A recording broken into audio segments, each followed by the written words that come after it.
ಅಗ್ನಿ ಜ್ವಾಲೆಗಳು ಕೆನ್ನಾಲಿಗೆಯಂತೆ ಕಾಣಿಸಿಕೊಂಡವು. ಅವು ವಿಂಗಡ ವಿಂಗಡವಾಗಿ ಪ್ರತಿಯೊಬ್ಬರ ಮೇಲೂ ನೆಲೆಸಿದವು. ಅವರೆಲ್ಲರೂ ಪವಿತ್ರಾತ್ಮ ಭರಿತರಾದರು. ಪ್ರೇಷಿತರ ಕಾರ್ಯಕಲಾಪ ಅಧ್ಯಾಯ 2 ವಾಕ್ಯ 3-4. ಪಂಚಾಶತ್ತಮ ಹಬ್ಬದ ದಿನದಂದು ಭಕ್ತ ವಿಶ್ವಾಸಿಗಳೆಲ್ಲರೂ ಒಂದು ಕಡೆ ಸೇರಿದ್ದರು. ಆಗ ಅಗ್ನಿ ಜ್ವಾಲೆಗಳು ಪ್ರೇಷಿತರ ಮೇಲೆ ಇಳಿದು ಬಂದವು. ಅವರೆಲ್ಲರೂ ಪವಿತ್ರಾತ್ಮ ಭರಿತರಾದರು.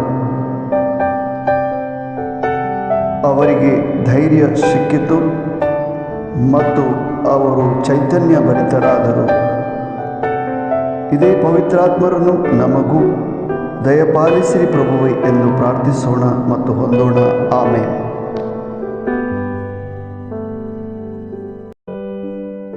तवळ तांकां दिसल्यो उज्या सारक्यो जिबो, त्यो विंगड विंगड जावन तांचे मदले हरियेंतल्याचेर वचून रावल्यो.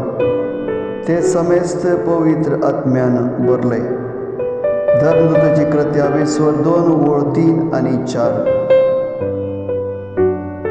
पेंतेकोस्ताचे परबेचे दिसा समेस्त एका सुवातेर